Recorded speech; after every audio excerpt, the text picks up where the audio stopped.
How to change ORBOT proxy settings. Are you guys facing issue to change ORBOT application proxy settings? If that's so, then this video might help you out. Without further ado, let's dive into the video.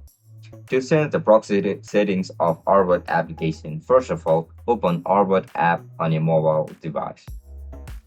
Once you open the ORBOT app, you'll be forwarded to this homepage. Now just simply look at the right bottom of your screen where you can see this three dot icon. Tap on it. After you click on it, you can see this option for ORBOT settings. Just simply tap on it. After you click on it, you can see multiple options available in this section. Just simply tap on this outbound network proxy. Tap on it. From here, you will be able to change your proxy settings. And that's it, guys. That's how you're going to change your proxy settings on ORBOT application. If you guys found this video helpful, don't forget to like, share, and subscribe to our channel. I'll catch you up in the next one. Bye bye.